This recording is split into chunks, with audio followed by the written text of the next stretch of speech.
What's up? Welcome to the Tedeschi Trucks Podcast. This is episode number 67, and I am Adam Choit. And of course, I have no affiliation with the band. This is not an official podcast for them or anything. I am just a fan. And if you're checking this out, I'm guessing there's a good chance that you might be too. And as you can see, if you're watching this on YouTube, I am on video now moving forward. That's been a fun journey so far already.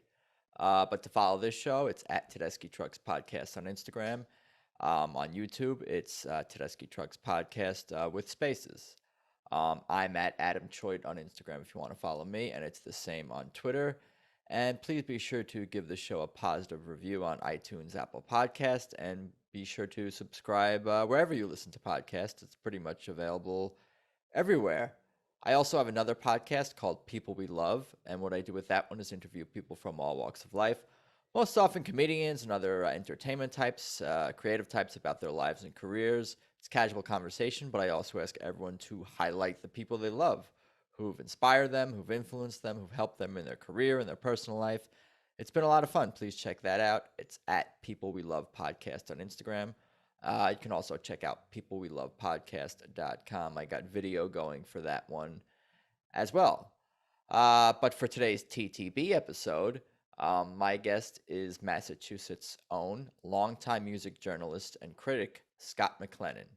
He recalls his days growing up in Boston, seeing the band Boston at the Boston Garden. But this eclectic music fan and music buff was lucky enough to start following Susan Tedeschi's meteoric rise in New England basically from the beginning. And of course, he soon after became a hardcore Derek Trucks fan as well, and the rest is history. And today, Scott recaps TTB's final 4 shows of 2021 at Boston's Orpheum Theatre. And we cover a lot more than that, so let's just get started. Here's Scott McLennan. Okay, so it's good to see you today, Scott McLennan. Thank you for joining me on the podcast. Hey, Adam, thanks for having me. I appreciate it. Oh, for sure. How are you holding up during whatever current year it is, whatever the year is? I forgot my As own. we wind down, I'm looking forward to, we made it through 2021 pretty good. Looking forward to 2022. And it was very good to be back and to experience live music this year. It was a real treat. Oh yeah, for sure. And where are we exactly? Where are you? I'm in Shrewsbury, Massachusetts. I'm in Central Mass. I'm Worcester's the biggest town next to me, so that's where I am. I've been there for quite a while. And where are you? Literally, it looks like you're in like a. This is my office space. Yeah, this is full of records or music. This is my. Yeah, this is where I do my work, and it's also where I store the bulk of my music. I kind of get a room that the family says, okay, you just dump your stuff in here, and fine. So this is the CD room, the cassette room, the vinyl's somewhere else. But I was a full-time music critic for a long time, so I've amassed quite a few pieces of music. Where's the vinyl when you say somewhere else? Below me. Below you? Oh, in another place in your home. Another place in the house. Yeah. And that's gotcha. So this is just room one of 2 in terms of exactly. Yeah. Spaces that I've kind of taken over. Yeah. Exactly. You're like a buff. You're a music buff. I would say. Always just just a fan. Growing up, loved music. That was like a first passion of mine. Was a terrible musician, so I became an excellent fan, and then I let that kind of grow into I was the kind of kid who would always be picking up we out here we had the Boston Phoenix, it was like the local arts paper. I would read it religiously just to see reviews and learn about bands and see what bands were playing, and I couldn't wait till I was old enough to get into clubs and see bands and go to the Boston Garden to see shows. I was just always really passionate about music, and I was fortunate that I was able to I was a newspaper reporter, and I was able to kind of weasel my way into starting to do reviews and covering bands, and through doing it on the side of my main news gig, I landed into doing it full time, and it was so I was very fortunate to just sort of be able to take a passion and make it my career for a long time. That's And not awesome. time anymore, but I do it. Now it's kind of funny. Now I do it strictly for for the love of it. As I've done taken a career turn, I was able to still do some writing for a website in particular, the Arts Views. I think you saw the review and of the Tedeschi Truck shows at the Orpheum recently. And so yeah, so I still keep it in my life because it's one of those things that once you love to do it, you just can't stop doing it. At least for No, me. nor should you stop doing it. What about more of the genesis of your passion for your music? Tell me more about like your background and your family and like what early music were you into or hearing? And But you know, I want to know more about your failure as a musician as well. you know, yeah, happy to share it. And yeah, so having friends who had older siblings, I guess that's kind of a common way of, someone's older sister has like, the Sergeant Pepper record, or they turn you on. Like it's like I have very specific memories of like, being like, you know, preteen hearing Sergeant Pepper and hearing George Harrison's Bangladesh concert, and just having like my mind blown, right? Like I'm hearing Bob Dylan, I'm hearing the Beatles. I started hearing things like like Cat Stevens and Elton John, and there was just something that resonated with me in you know the way music made you feel, the way the way it was communicating.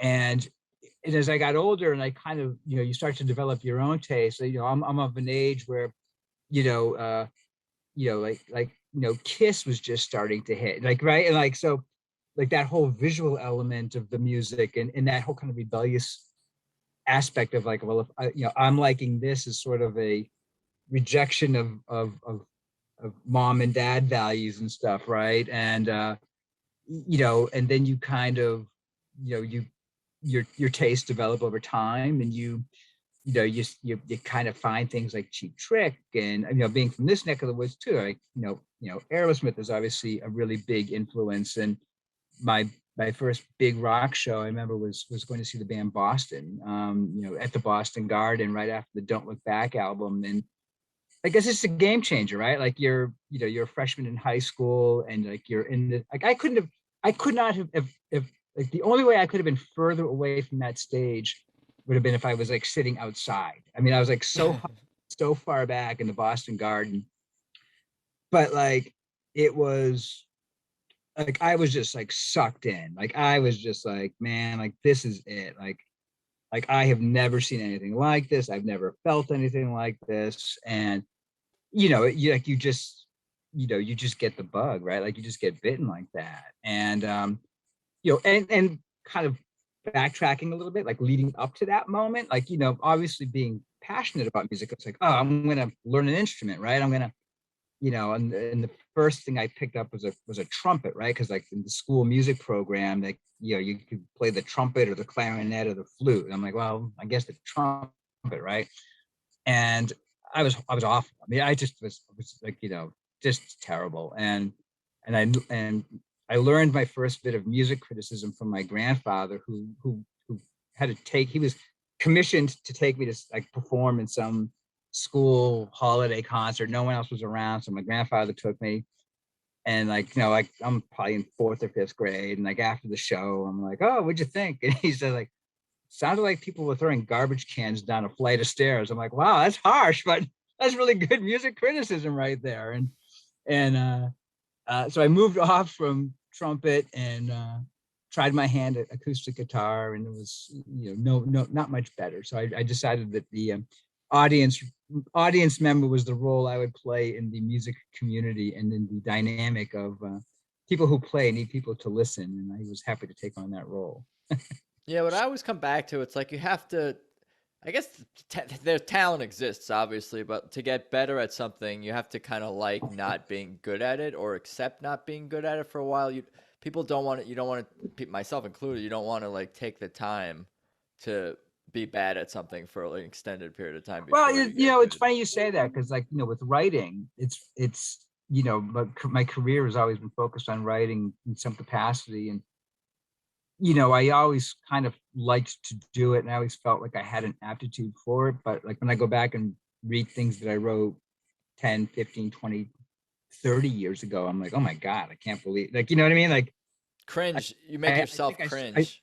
I write, but I think I sort of had like, for whatever, like, the courage to keep moving on or whatever, or the encouragement to keep moving on in a way that I didn't necessarily have, with, messing around with instruments. But, becoming a music journalist, like, I learned so much about music, and I learned about, and I think having like at least rudimentary understandings of, like, reading music and understanding that kind of stuff kind of helped me a bit in the journalism process. But yeah, it was just, you kind of learn, like, okay, like what's futile and what's worth developing. I don't know if it's just an instinct or what, but Yeah, yeah. I guess I think that's part of life where you kind of trying to just figuring out where you fit and where your skills are and where you want to commit your yeah, time. For real, that sounded like the most like quintessential Boston experience, being in the last row of Boston Garden to see the band Boston, who I understand is from Boston. Um, Gonna be any more Boston than that? Yeah. you did it. The closest thing I have to that is seeing Billy Joel and Elton John freshman year at college at Syracuse in the Carrier Dome, and I was in the very last row for that. That was my first Elton. I think that's the only time I've seen Elton John, but I've seen Billy Joel. I'm from New York, so I've seen Billy Joel a Okay. million times before that. Not a million, but a bunch, a handful. It's a rite of passage, I think, I think that's around say those that's probably like a parts. state law. They make you do it, right? Right, So, you saw Boston. I'm sure you've seen Aerosmith as well. oh, a bunch of times. Yeah, yeah. Right, so I see Billy Joel in Jersey. They have Springsteen. It's a whole It's thing. a thing, right? Yeah, other Yeah. states and other, everyone has their thing. When did you realize that like the journalism thing could be a path for you? The music journalism, was that like I was, or I, middle school, high school, I was later? in college. I was an English major in college, and I was trying to figure out what to do, and I took a semester I was in school in Rochester, New York, and I got into a program in Washington D.C. just to do some journalism work and work at a newspaper down there, and I really liked it. I was trying to think, like, what practically could I do, as an English major, and write, and kind of be in a position where, like, I had to write, right? Like, not just sort of, oh, I want to be a writer, and like, what does that mean? Like, and I think if I had that, you know, if I had to do it, no matter what I wanted to write, at least I had that obligation to sit down every day to write something, even if it was, news stories. And if I wanted to do something more creative with it later on, at least I was in that practice of, committing to sitting down to physically doing it. And so I did that thing in DC. I really enjoyed it, and I graduated from college. And back then, like that, so that's like the mid 1980s, and I there used to be this like giant book of like every publication in America, and it would tell you like the publication and the name of the editor and the street address. And I just like went through that. I went to the library, got that book, and I just looked at every newspaper in Massachusetts, and I just, sent a letter, and I'm like, with my little articles that I wrote in Washington, my internship, and I said, I'm looking for a job. I just got out of school. I'm looking for a job. And I got one in central Massachusetts. And I grew up in Mass, and so I ended up, coming back this way, and I found a job at like a weekly newspaper in central Mass. And that kind of just like spiraled into like going to a daily newspaper, and to a bigger daily newspaper, to a bigger daily newspaper, until I, ended up at the Worcester Telegram, which at the time was a sizable daily newspaper when there were such things. And I ended up becoming their music critic shortly after getting a full-time job there. And I did that from like 1993 until 2008. And then after that, I was a freelancer, and I wrote a lot for like the Boston Globe and the Portland, Maine newspaper, and the Providence, Rhode Island newspaper, and whoever would have me when I was freelancing. I just wrote for a lot of different folks. Doing music at that point, or all kinds of stories? All music, all music. It All was all, music. yeah, it was all music. Was that a Yeah. goal? Yeah, Oh, I was gonna say, totally, was that a goal of absolutely. yours to I focus eventually the writing on music? Absolutely. I mean, you know, I loved that. Yeah, I read every word in Rolling Stone magazine, and any publication I could get my hands on about music, I would read, and would, you know, that's how I learned about bands, right? It's like, way before any kind of internet, right? So you would either Sure. talk to fans or you would read things, and people would just sort of swap what they learned about, and um, so yeah, so I was big fan of the Grateful Dead, but I always had that Grateful Dead community, and that I was I think that was a really good community of fans that you could kind of backtrack through music. The Dead's music always pulled from traditions, and you fall into that fan base, and you can sort of really do a lot of exploring roots music, the roots of American music. Um, but I was also, a fan of things like, The Clash and, Green on Red and, other kind of up and coming alternative stuff in the 80s. So I never really kind of limited myself into one particular camp. That's why I just had such an appetite for all different kinds of music, and then wanted to talk about it. I think really just kind of lent itself to wanting to write about it. Oh, that's great. You answered like all my questions and some of them in advance, because I was going to ask like what kind of music were you into like at the time and through the 90s and early 2000s, and throughout your time writing, and it just developed more. So where do we go from there in terms of your musical journey? I guess continuing into the 90s and 2000s, and Yeah, you well, went it's funny. It's like, crossed the bridge with Derek and Susan. I'm sure well, you this will discovered get you to them. Derek. This will get you to Derek and Susan. So, when I was in, so now I'm working full time in Worcester, Mass. At the Worcester Telegram newspaper as a full time music critic, and I'm really enjoying it. And at the time, there was really great, vibrant local music scene. And the thing about Worcester, though, too, is like, being in the middle of the state at a time when a lot of Boston places weren't really they didn't like general admission shows. They really were down on general admission shows, rock shows. Why? Out of, huh? Why? Safety. They didn't like dealing with mosh pits and stuff like That's that. what I was going to ask. Yeah. And so we have this great old theater. It's an old Lowe's theater. It's now called the Palladium, and that kind of became like this haven for alternative bands and particularly metal bands. And so like I was covering and seeing like all of this sort of underground metal that was becoming like really huge and popular, like bands like Lamb of God and Soulfly and all this stuff. And we had great big metal festivals that were like becoming like almost nationally and internationally known.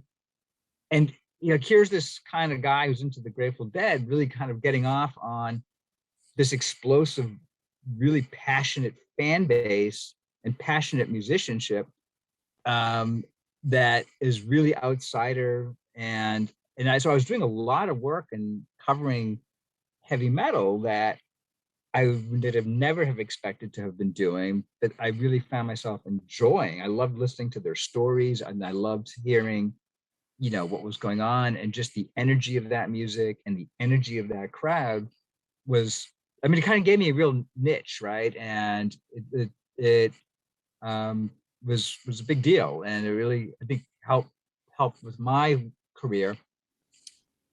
Then, like around the mid '90s, Susan Tedeschi is huge in Massachusetts. She's obviously, from Norwell. She's playing the club scene, and she puts out, the Just Won't Burn record that takes everybody by storm.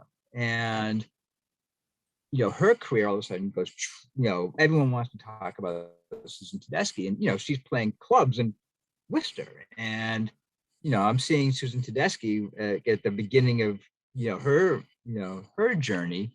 And then like around like 95, like maybe 97 or so, um, I got like a press kit for this young guitar player who was going to be coming to Westboro, Massachusetts, this Derek Trucks guy. Now this is an era when there's like a million guitar prodigies being pushed. What year was this, did you say? It's like I want to say like 96 maybe. Mm-hmm. Um, and I didn't go to that show, but I got his record, and I'm listening to this record, and I'm like, damn, this is pretty good. And so Derek played the following year at in Newport, Rhode Island, where they have the jazz and the folk festival. They were trying to start a third festival there, and it was Gibson backed a guitar festival. And it had, the headliners were guys like, Bo Diddley and George Thorogood. Trying to think of but Derek was like on one of these little side stages, right? And I remember, like, there was like there was a main stage, a second stage, and then this like third pod stage. And Derek's on this third pod stage. And I went and I watched him, and you're like, oh my God, like, what am I seeing here? It was magical. And from that, I kind of was able to, I was lucky enough to sort of see different iterations of the Derek Trucks Band. So like 1998, like the year before he joined the Almonds, his band was starting to develop more, and they played in this nightclub, Gil Raines, in Worcester, and the place was packed. Like, well, it was pretty packed. Then he came back the following year, and you couldn't get near the place. Like now he's in the Allman Brothers in 1999, just starting out in the Allman Brothers.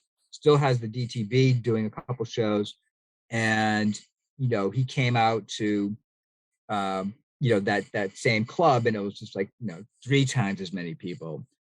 And and just you're watching this, and you can't believe what you're seeing. It's just just incredible. And Susan is likewise, she's developing. So I really was like in like the kind of the right place at the right time to watch both of their solo careers really take shape and really grow. And Derek just did some, the Derek Trucks Band, just every time you saw him, the band would develop to like, whatever it was, like 2002, and he had like Javier singing with them. And then, that point, Kofi's in the band. And then like by 2004, Mike's in the band. And so you had that lineup with, I think I saw them in 2004 at a festival near here with like, so Mike's in the band and Kofi's in the band, and they're just really hitting their stride to, where they kind of propelled to that point in 2008, like around the Road songs and the live album after that, where, you just, you like every time you think you've seen them as good as you could get, it gets better. And the, the influence of the other players in that was incredible. And then they shut it all down, and then simultaneously, like Sue was, her band was getting bigger and better and bigger and better. And now at this point they're married, right? So like whatever, they got married, was it 2001, something like that. And I remember Sue, seeing her at a Newport festival, having to fill in at the last minute for I think an ailing, I want to say Etta James, and she just just got on stage and blew people away. She gets off stage, changes into like the kinds of clothes everyone's wearing in the crowd, and is running around with like one of their kids, you know what I mean? And people like, is that Susan Tedeschi? Like, I think that's Susan Tedeschi over there. And so like she's super down to earth. And Derek's the same way. They shut down their stuff in 2010 to bring the band together to form Tedeschi Trucks, and was fortunate to see them at the Nativa Festival in Maine, that first tour in 2010. And like you have to really respect players who are willing to just like, okay, we got good things. Let's shut them down. Let's try something brand new and feel our way through it. And, the first song that they played was Midnight in Harlem. And you heard Midnight in Harlem and you're like, this is like this band is something, right? And then there's like mostly covers after that, right? It was like um and but like you saw that they had that thing that was going to take off or could be developed. And you watched it from like 2010 to 2011, then the record comes out, um and it just grew and grew and grew. And when they started doing, I want to say the Wheels, no, it was probably before Wheels of Soul, because um I interviewed I was working freelancing for the Boston Globe, and I was able to interview them jointly. And I mentioned to Derek, I said, I remember seeing you at this little blues club in Worcester called Gil Raines. And Susan chimes in, Derek, you played Gil Raines? I played. So now they're talking to each other about their old experience. And I was like, this is great. Like just listening to them talk. And you're like these are real people, and that's why I think their music is so good, because there's no real artifice to it. I mean, they're professional and they're performers, but it's so genuine and so sincere, and coming from such a real place that that's what I think I respond to, and I think that's what it's like. Yeah, the technical abilities are there, but there's something much more intangible and uh, you know uh, emotional that just resonates in that music. Wow, that was just like amazing for me just to like to listen to that entire journey that you took me on with Derek and Susan from the beginning. And it's interesting the way I hear you describing them as being down to earth and genuine and all that, and with the music that they put out. But I feel like you're sort of seem I don't know you super well, but you seem in tune with that as well, just in the way you communicate, like how you feel about music and how articulate you are about all things music and all things Derek and Susan, and being on the journey with them from the beginning. That's super awesome that you got to be there from the beginning, Yeah, really. It no, I seems mean, like like pretty I really, much.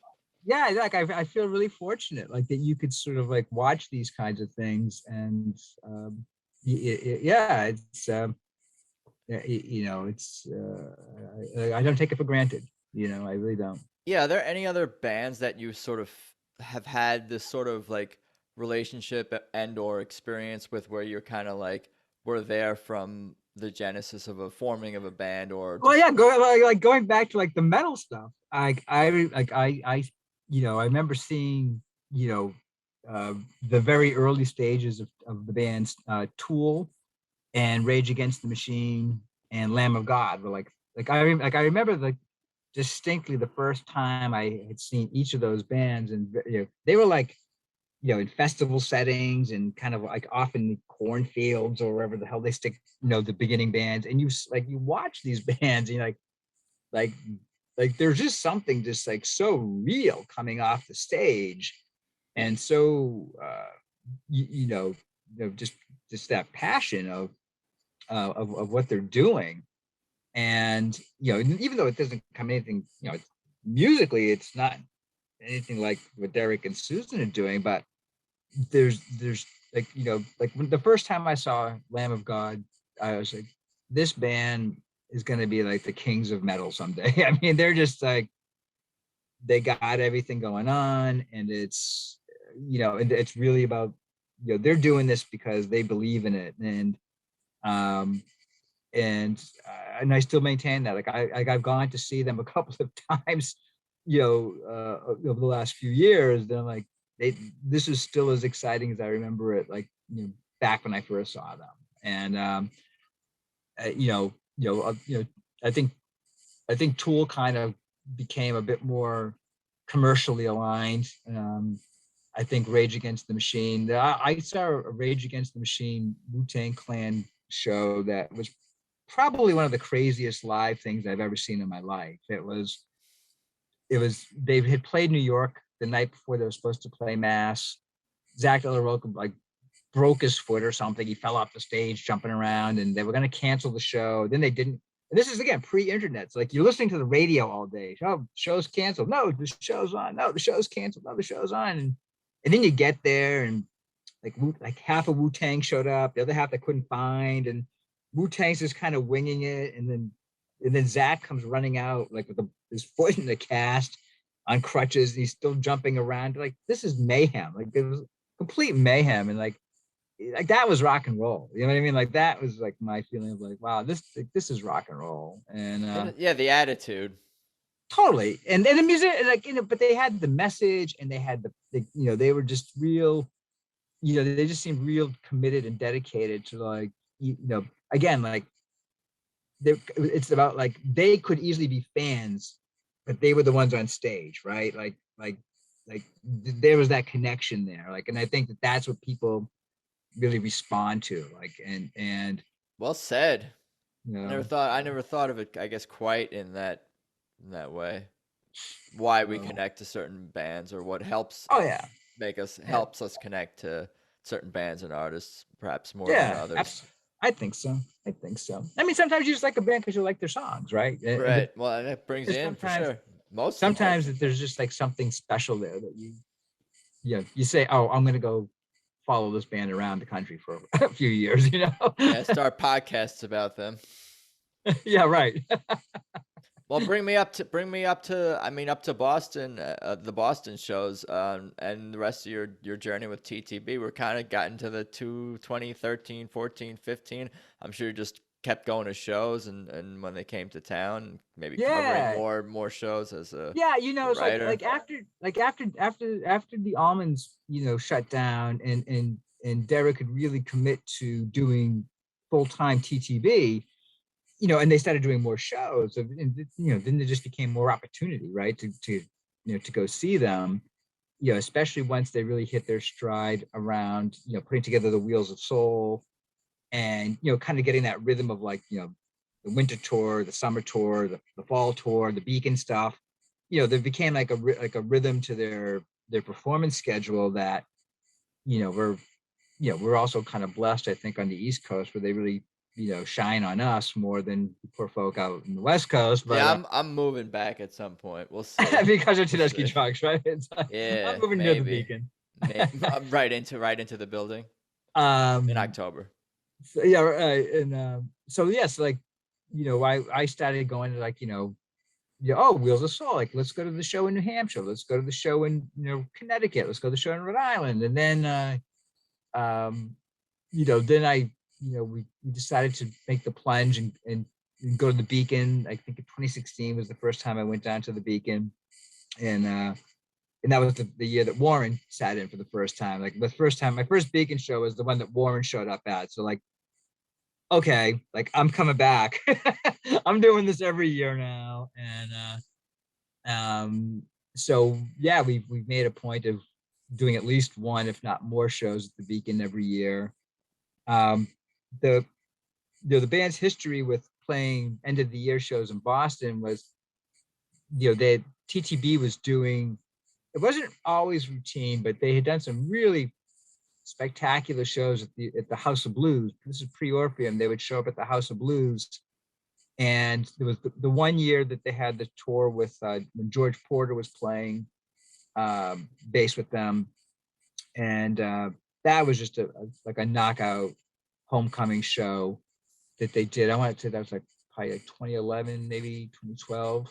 I remember for a long time that was like the most downloaded show of theirs from archive. And then they came back, I think 2014. They did a pair of nights, and they had opens that they didn't announce. And the first night was Soul Live, and Quinn and Krasno and those guys sat in with them for the encores. And the second night was Lee Fields, and so it was cool. Like you walked in, so they always tried to make, I think, the Boston things a little bit special, and so like they did that, not telling you who was going to be there, and it was really someone cool. And then those people would sit in with the band, and they would and again, Susan's family is there. So that whole vibe of like her being back in her hometown, end of the year stuff. Then that 2015, they didn't play the any shows in Boston for the end of the year. So I think because of Wheels of Soul had them in town kind of in August. But then they started the Orpheum tradition, I think in 2016, and it really, I think, became kind of a bedrock, like the Beacon has become a bedrock, and the way Red Rocks is a bedrock. Um, you know, and I kind of look at the Beacon as, really kind of picking up on that vibe of, Derek's time in the Almonds, and there's a lot of guests who show up, and there's a lot of jamming with, folks coming in and out of the band. The Boston shows, they really have not had a lot of guests. I think Jeff Lockhart sat in with them one night, like 2016, 2017, but other than them, and there's a connection there with Sue, but other than that, I think the Boston shows have really become like, a celebration of like the end of the year, like what we've done. They always kind of pull like whatever cool covers they've introduced that year, kind of pop up at the Orpheum shows.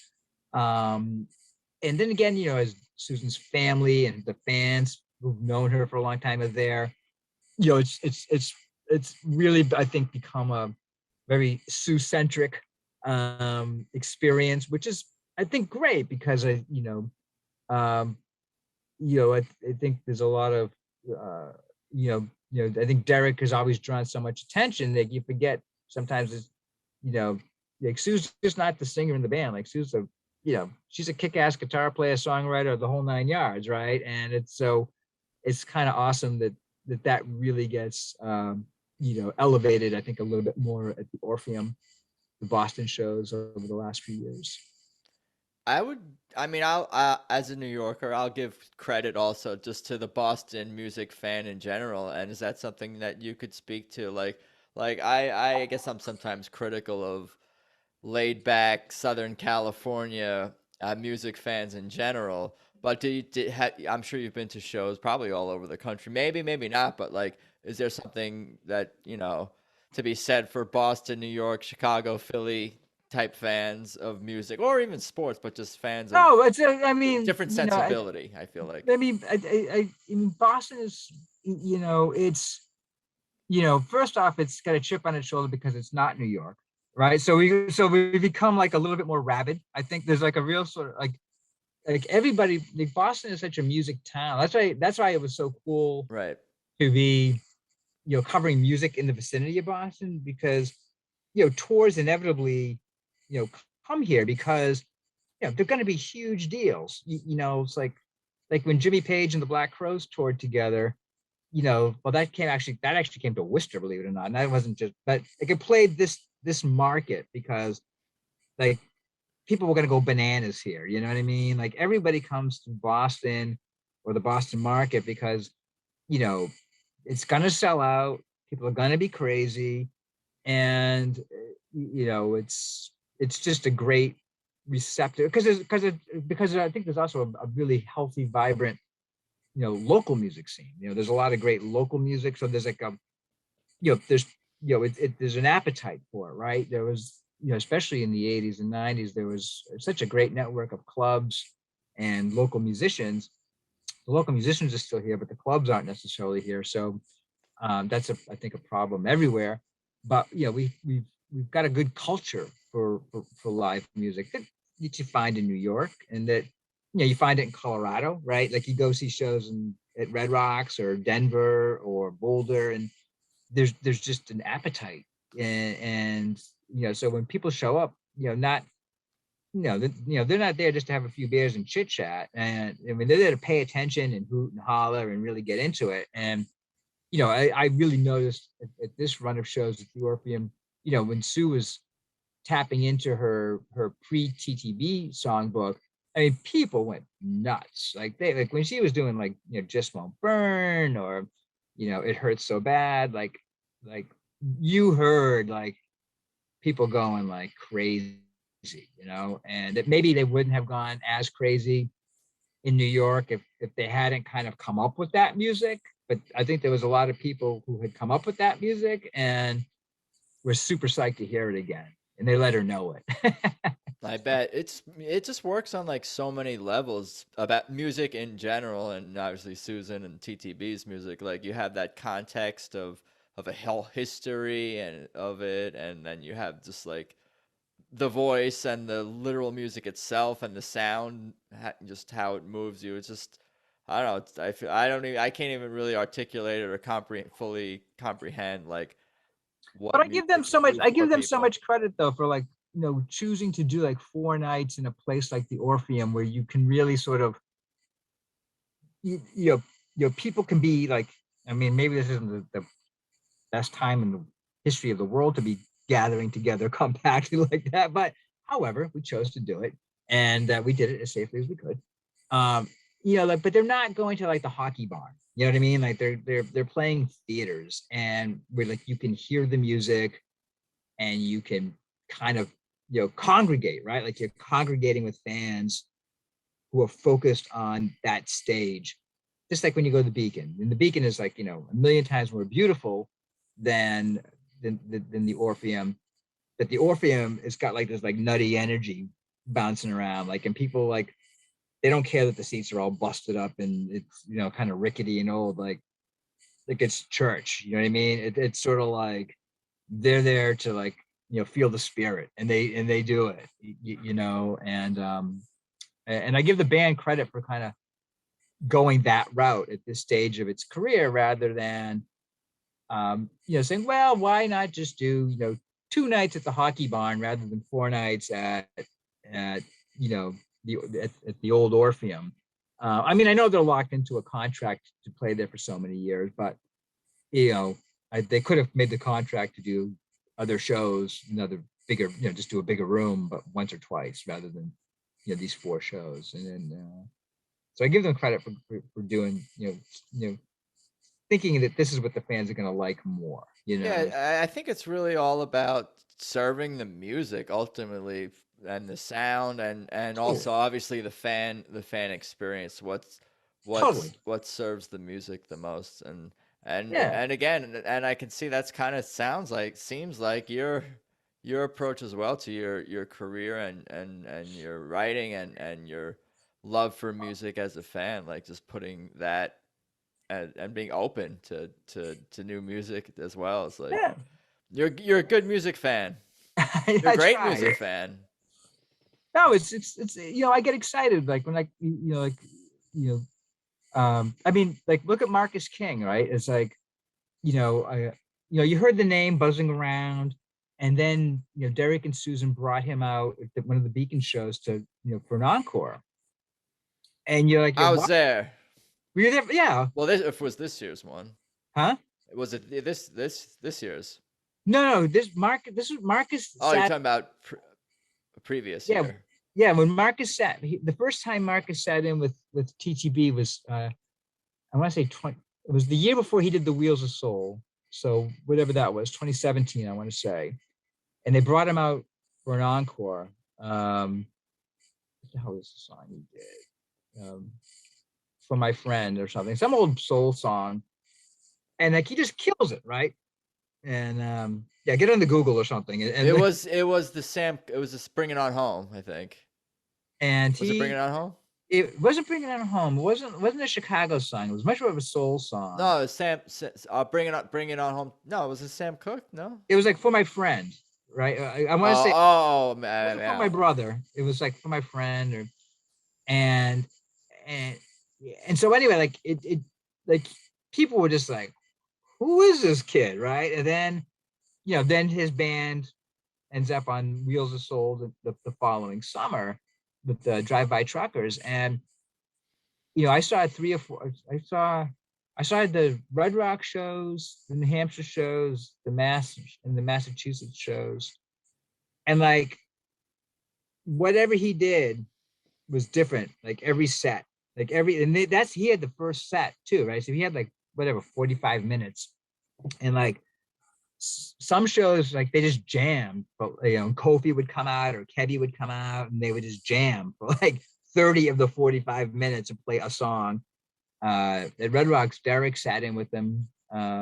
Derek's coming out for the opening set to sit in with them. Like, you knew this kid was gonna be something. And like, so to experience that and to follow him, it's like, it just gets you excited, right? There's like new talent out there. Right.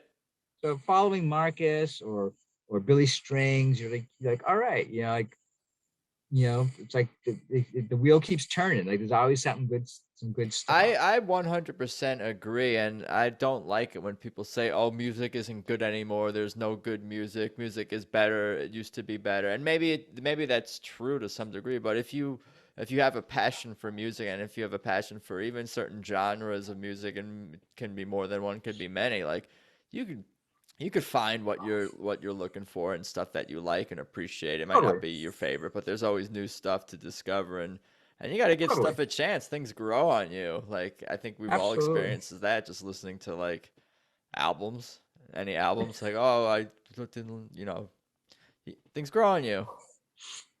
Yeah. But I was really, I was so ecstatic about the TTB run at the Orpheum this year. I caught a bunch of the fireside shows, and I really liked them. I was like, wow, this is such a cool way to hear this music. You talk about the live tour? Yeah. So I went to one of the shows in Ridgefield, one of the shows in New Hampshire. I went up to Shelburne, the Vermont show, and I was just like, I just loved that format. And but then I went to the last two Beacon shows with the full band. I'm like, oh dear, yes, okay, this is this is the way to listen to this music. See, I have the foresight to know that all 12 is the best thing. is what you want, and you want two drummers. Not a slight to any of the other smaller lineups with 5, 6, 7, 8, whatever it is. Like, and I've said as much that I'm happy to, like, even just Derek and Susan playing us. Of course, that's super special, but like, whether it's 2, whether it's 12, like, I'm happy just to get music. In the small setting, I give a lot of credit to Tyler Greenwell and Tyler and Gabe. I wrote in the review, I think that tour was really kind of an important tour for Gabe in developing his role in the bigger band, as a singer and a contributor. Because as well as I do that, they never really do the same. They never play the song the same way twice. And he doesn't sing it the same way twice. Well, so but like him having, like him being able to contribute to the band, in that context, to be able to sort of bounce around as spontaneously as Derek and Susan and the other more seasoned players, I think he really kind of just blossomed in that role on that tour, because he was shouldering more of just the sound, right? And I saw them do the Dreams up in Vermont, and he sang lead on Dreams in that setting, and you're like, okay, this works, and and I don't know if you went to the New York show where they did Dreams with Warren, but that was like, Warren took a verse, Susan took a verse, then Gabe jumped in, he did the third verse. Get to Boston, Gabe's singing the whole song again. It's like just the way they kind of change it up. He's right in the pocket now with that stuff. And then, like Isaac Eady, like, I don't understand this guy at all. Like, he just lands in the band knowing exactly what to do perfectly. And it's like, where do you find guys like this, And they might have been working together, working on things with Isaac for longer than we're aware of. Oh, I think so. Well, what I gather. The band's publicist told me that I ran into her at the Beacon, and I just said, I can't believe this guy. And apparently Tyler had seen him in a club and just loved him. And it's like, what's your name? Like, I want to just know who you are, just in case. And then, like, when the opportunity arose, like, several years later.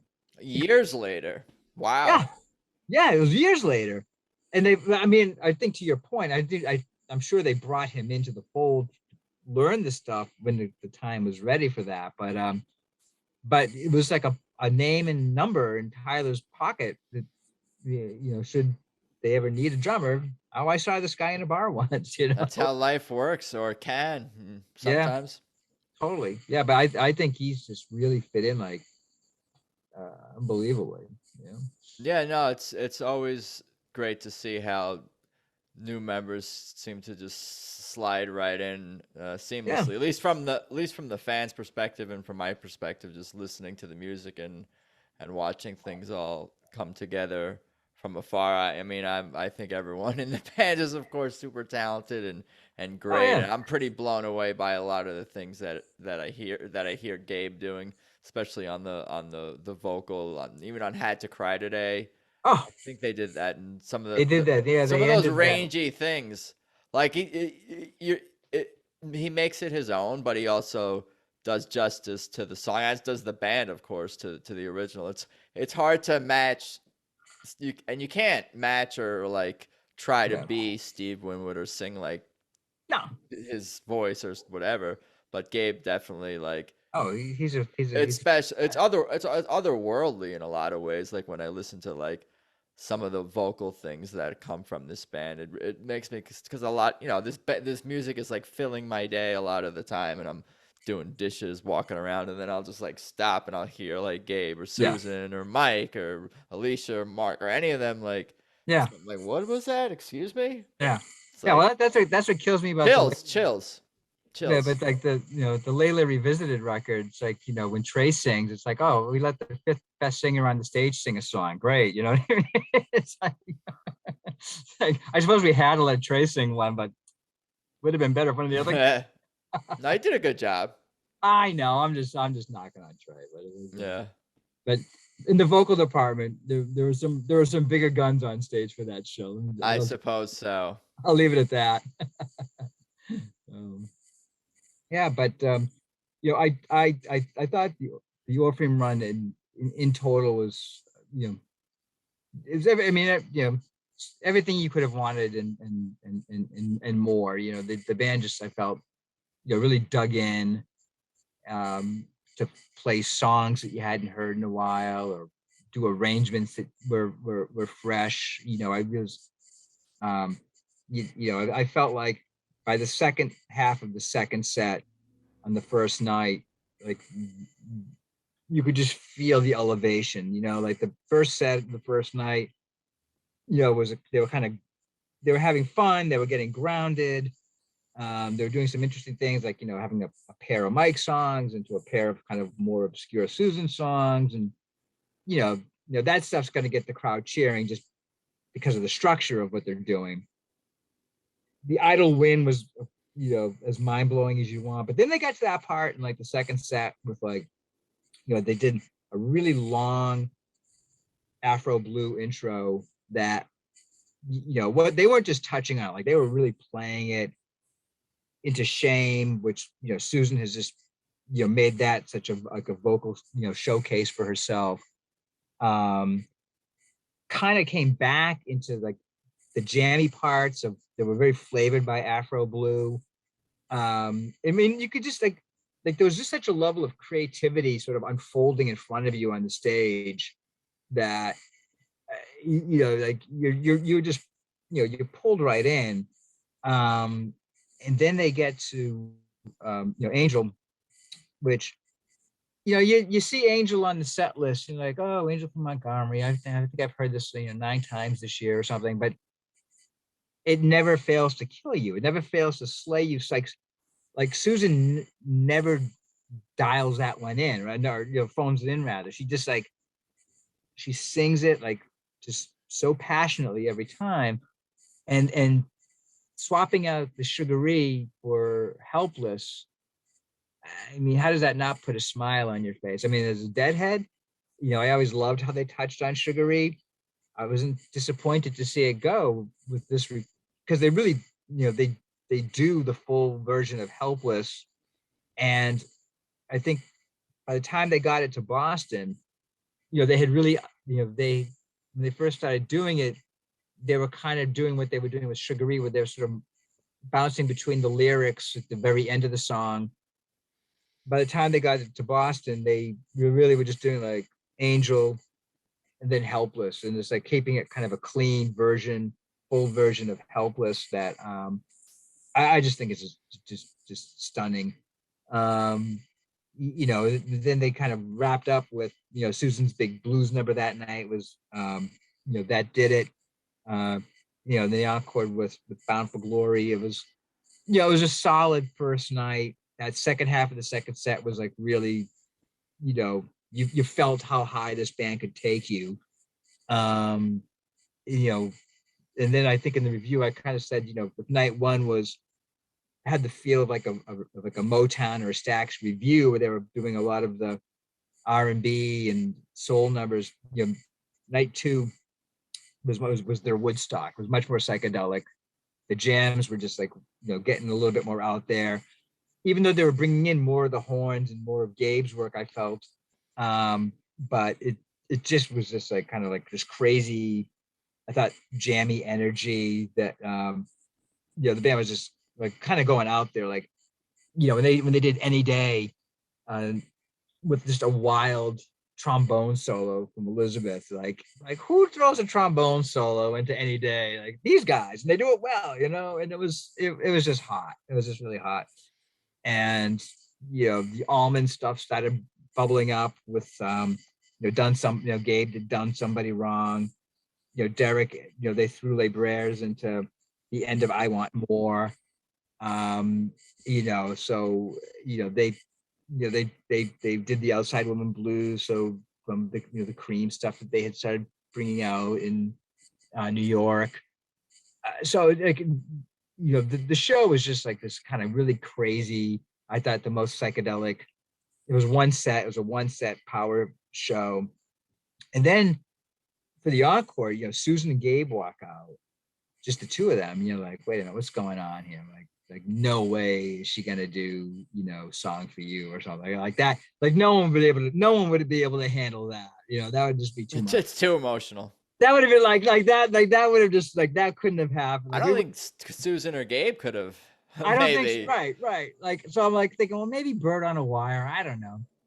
And then all of a sudden it's like River, like Joni Mitchell's River. Like people were just like really? Like, and it was just beautiful. I mean, the piano playing and Susan's delivery, and it's got that seasonal touch to it, and it was and here we are, like we're in the encores, but like this wasn't like the feel good encore ending. It was like, wow, like I need to think about this, you know what I mean? And before you had a chance to think about it, boom, they revive It Ain't Easy, and I love what they do with that. Oh, it was yeah. It was so great show, completely different in vibe, not just the set list, but there's like the vibe of the show than the first night. And you couldn't say which is better. They were just like great for their own individual reasons, and that's another great thing about the band. It's like they know most people are normal and are only going to go to one show, not 4 shows. So they make sure that one show is going to be like blow them away. Like it's like, like if you're into this band, they're going to blow you away. And if you're going to go to 4 shows, you're going to get blown away 4 times. So I would think that the band and Derek and everyone who puts input into the set lists, because I'm sure I know that there's a lot of thought and effort that goes into it, like just how much you're in tune with that and the method to the madness, and trying to dissect the method to the madness on your end as a fan, and just that how much you appreciate a curated experience. Like that's cool. Oh yeah, well, I think I realized I had a problem like around A problem.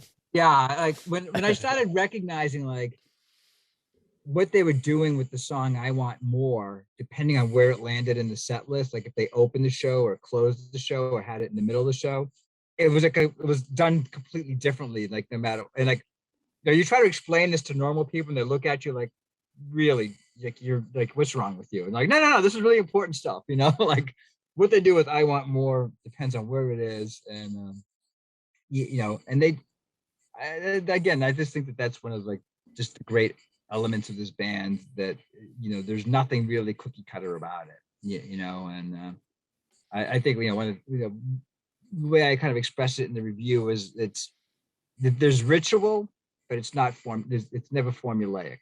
And there's a difference between the two, I think. Yeah, no doubt. What was it's the Arts Fuse. I see it right here. The Arts Fuse Yeah. concert review, the celebratory Tedeschi Trucks Band at Boston's Orpheum Theatre from December 6th. I'll definitely link that in the show description and all that. What else did you kind of just tell me about the first two shows we dug into? Was that what we just talked about? Yeah, we were just talking about those were nights one and two. And then we got two more. And then you got two more 2-set shows. And it was night number 3 with, they were just operating at another level, They start up here though. They started high at a and they different just place. They started at a different place. I mean, I guess the big news out of night 3 was, they opened the second set with, in the acoustic format. Susan did, Lord Protect My Child. Mike did that weird Stones song, Dear Doctor, where they have the great vocal parts. And I like that. I mean, who does that? And that is like such pure Mike, I think. He's just, the way he writes songs and the kinds of songs he covers and does. He's just got he's got an interesting ear, and he's got this incredible kind of quiver of vocal vocal skills. That I mean, if you haven't checked out his solo record Afterglow, it's a damn shame that COVID sort of shut down his tour behind that record, because it's a really good record that really demonstrates his full sensibilities as a singer. Then they kind of did a down on the bottom, rootsy blues, and then Susan breaks out, It Hurts So Bad from her solo career, and the place just goes bananas. I think the last time the TTB had done that was maybe one of the House of Blues end of the year shows, like in 2014 or something. So it's been a long time since they touched that song as the TTB. And Susan she was flawless, I thought, through the 4 nights. Like even when she missed, like she and Gabe are doing a lot of shared vocals, and there were a couple times like Gabe looked over her and she's just like lost in what she's doing on guitar, but the recovery was just like it contributed to the song almost. You know what I mean? Right. It's part of the fun and the experience to see that, like, yeah, and unfold. They went back. They did another version of Shane that was completely different. They didn't do the Afro Blue. They did green sleeves again. I think a little nod to holiday season, and and they they did keep on growing. It used to be like the big kind of Derek and the Dominoes number that is kind of almost got shuffled back as they brought out all those other Derek and the Domino songs, but they just really did a beautiful version where Derek was exploding with his solos, and and they closed out that night with Space Captain, that really, I thought, was kind of testament to the film, Learning to Live Together, that's out there now, that's really, really good. So I think it was evocative of that era. Even though it's been in the repertoire forever, it kind of made you think, oh yeah, that documentary's out there too. Like these guys have been busy, and it's a really good documentary. If you haven't had a chance to check it out, definitely check it out. Yeah, I seen it twice. I don't know if you're Yeah, talking to me or the listeners or both. anybody. Yeah, Everyone. Yeah, no, it's it is pretty amazing. And I think I actually stole a quote from it earlier without even realizing it, or an idea like the thought of starting from like here and then just going like higher. You're yeah, already starting at high. I have some. I don't know if Leon said it in the movie. Maybe Derek said it. Maybe someone else. But I think I heard that it's type of someone refer to like that type of idea. yeah, it was cool too. Like when I was watching that, when you're watching the stuff of Derek, we're watching the TTB at Locken that year, just how far along they've come from that period. Like as good as they were then, how much better they are now, and Were like you at that show?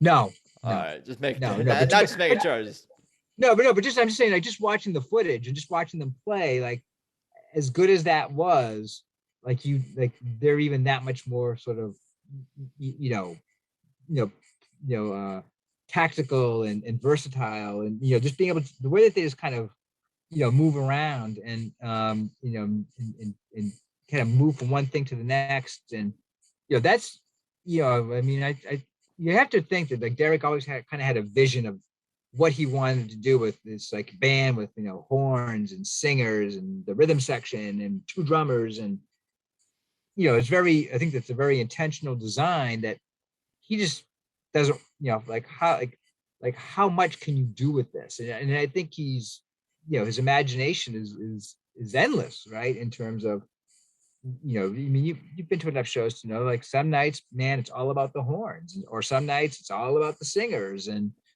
they're just their influence on what's going on, and that's what kind of, I think, keeps it interesting. I feel like there's a balance Oh between yeah, like I feel like maybe it's just me. I'm biased, but like I feel like I've never left the show felt like I didn't get enough of something, or I got too much of something, or if there was like a real focus on something. I feel like there's Derek just always knows like how to let everyone have their oh moment, their yeah, shine, or more, or just have that balance in there for sure oh yeah, between the yeah, band members. absolutely, absolutely. But it's but I think when you've got guys like like any one of those horn players, like if you they deserve to be heard, like the top level. Everyone in that band could lead their own band, all right, and so you bet use them to their abilities to um exploit that talent, and I think they exploit it well. Yeah, Oh yeah, um, for sure. um, yeah, and then the final night,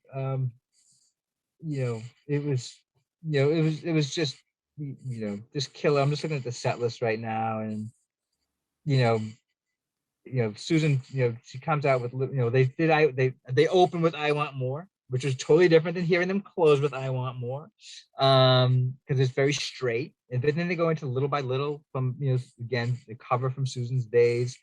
Um, "Somebody Pick Up the Pieces," "Just as Strange," "Still Your Mind" were all highlights. And then you get to the "Another Midnight." Um, but then "Had to Cry Today." Gabe closed that set. "Had to Cry Today" was just stunning. It's absolutely stunning. Um, Derek was, I think, whatever restraint, I think I put this in, like whatever restraint he kind of had the first three nights, especially where the focus was really on Sue. Um, that was out the window. And I mean, every song, I mean, it was like solo after solo, just was like, how do people play guitar like that? Um, second set, I thought it was real nice to hear "Gonna Move." I've been chasing that song. I'd seen the Derek Trucks Band do it. I hadn't, I was so glad when they brought that back during the Fireside TV streams there. I hadn't caught one, so to see them do that song was wonderful. I really enjoyed that. Um, you know, they just leveled again with Layla stuff, Bell Bottom Blues and Why Does Love Have to Be So Bad. They did the Angel and Helpless again, but again, no complaints. But then came the I Pity the Fool, and Susan just is So now, here's Derek just killing it left and right, and people are going bananas. And then Susan, she just she just unloaded, like, in a way that, you thought you'd seen it all, but you hadn't. And you know, she's just way out front singing and playing guitar. The rest of the band is just churning and supporting her and churning. When Derek Trucks is your rhythm guitar player, you know what I mean? It's like, like you got a good band. And the ovation at the end of that was by far the biggest ovation I've ever, I'd seen that week. It was the biggest ovation of the night. And Derek hands her his, Derek has the black towel that he pats himself down with, and he hands her the towel. He goes, you need this, You mentioned that in your Yeah, in it was your just, piece. I remember. it was just, and like most bands would like end there. Like, okay, show's over, folks. Good night.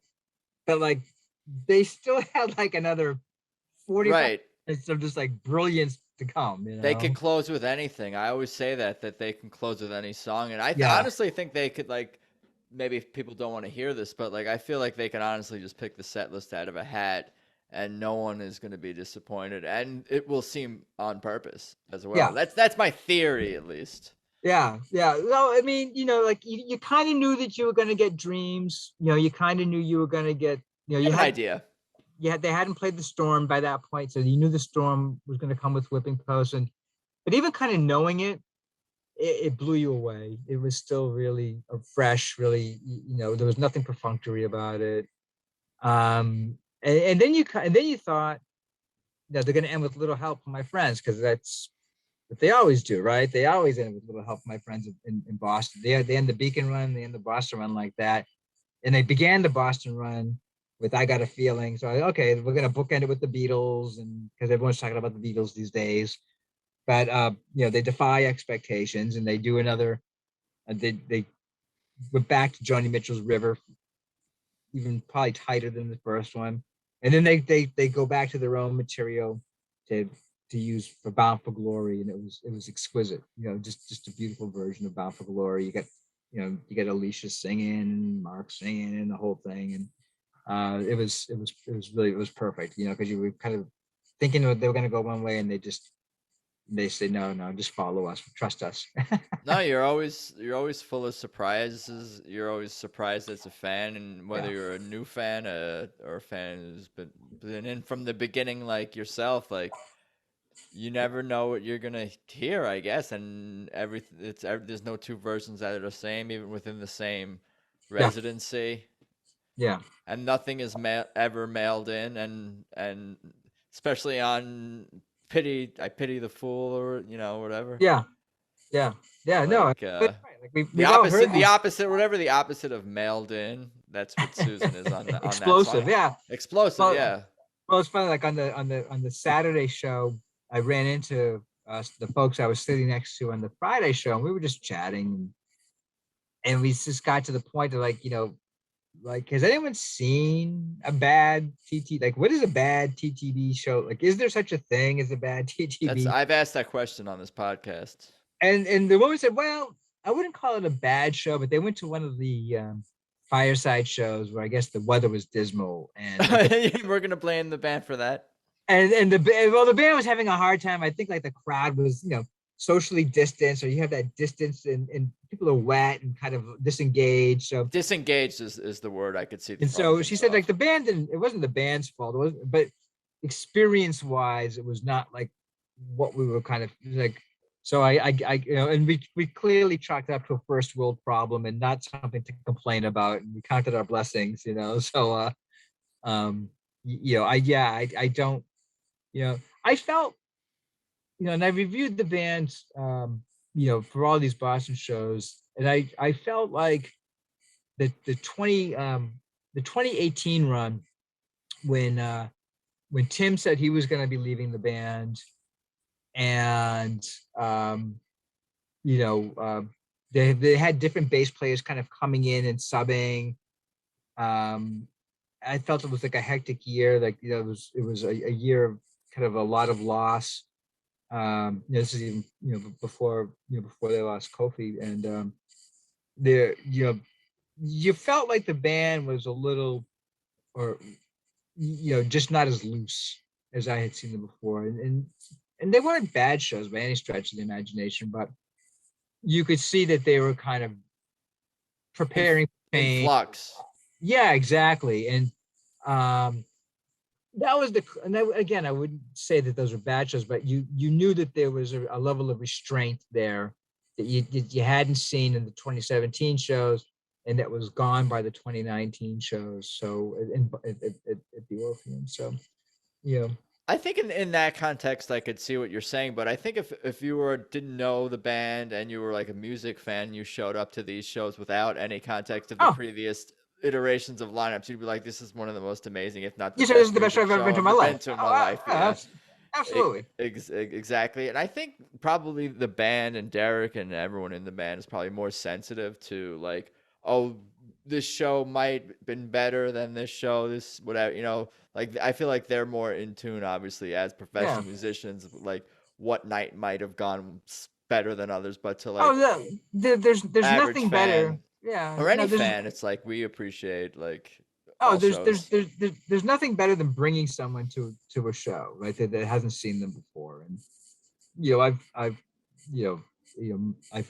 my kids are are, are adults, and I've brought them all to their first TTB shows, and they've all individually too, and they've all blown away by like now they're all hooked, right? So like now it's like they're all they're all big fans, and I've got other friends who I've brought into the fold, and they're just like immediately they get like I mean, I know that these are folks who are going to appreciate a band like this, and but then they just they just get hooked immediately. So it's really cool to turn people onto this music, and and I think it's been such an a band that's really genuinely grown organically, and it may be frustrating to them on like a business type level where you know what what they do if they were doing it in the mid 70s they would be Right. yeah, but to do what they do, and to connect with people at this come see us live and you'll never stop listening to us level, to see how that's kind of grown and grown and grown. um you know I think that they didn't get a million fans at once, but the million fans that they have now are completely dedicated, passionate fans for this music. And so it's I guess it's the whole quality quantity thing. And and I think that this is a group that tips towards quality every time, and so it's a quality experience for the fan, and they're trying to hold that together, and do shows in cool settings, and in I think that that's why Wheels of Soul is a great summertime alternative for them. They can do a great big venue, and people can come in and get lawn seats and see three bands, and they get that. But then you also can pick and choose these great little funky theaters around the country to go see them at. And so it's a really kind of thoughtful process to the art, and presenting the art. And even though it's entertaining us, they don't forget that it is, and they don't let us forget that it really is art. And there was a point in the first night when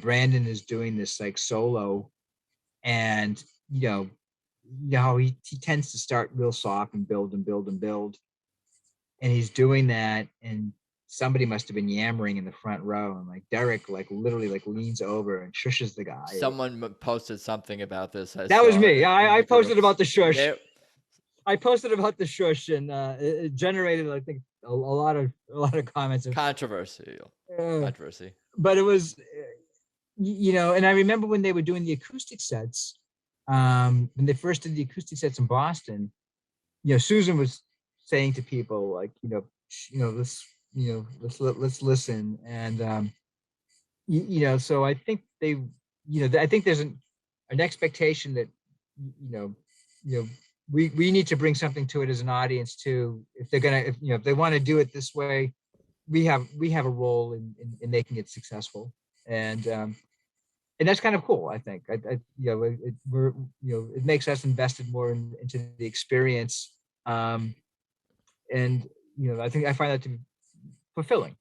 you know Are you a football fan? Also, totally random. Now, You're no. not.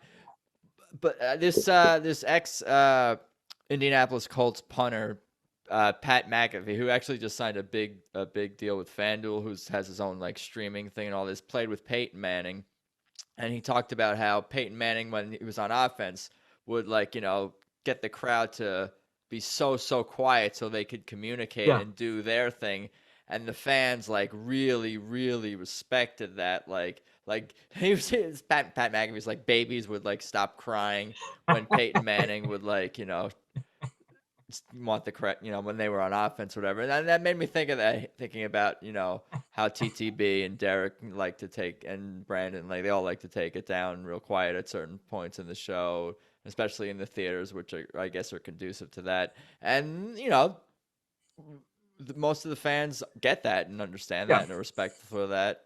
And, and it's Yeah. part of the what makes Yeah. the show Yeah. awesome is those moments where you can Yeah. hear a pin drop. Yeah. Don't make the band mad. Don't talk while Brandon is, Well, is like I don't think they're the kind of band that's going to storm off the stage and pop. probably not. But like they probably got like, oh damn, but like oh, we're trying. But and one thing I forgot to mention too is in the context of Susan Palooza, she actually showed up before the TTB shows, and she sat in with Hot Tuna the Sunday before uh, their run, and did a couple of songs with Hot Tuna. And it was really cool. I mean, she and Yorma, um, they played so well off of each other, and it seemed like a very spontaneous thing. Like in fact, a friend of mine who's a photographer said that he had seen her in the roll call line picking up a ticket. And so, you know, which leads me to believe she's probably just there to like hang out and watch the show. And then they probably said, "Hey, do you want to play a number?" And she's like, "Okay." And she comes out and they do like this, kind of a vibey, slow blues jam based around a Jimmy Reed song, "Take Out Insurance on Me." It was, one of those old timey lyrics with just like a real blues groove.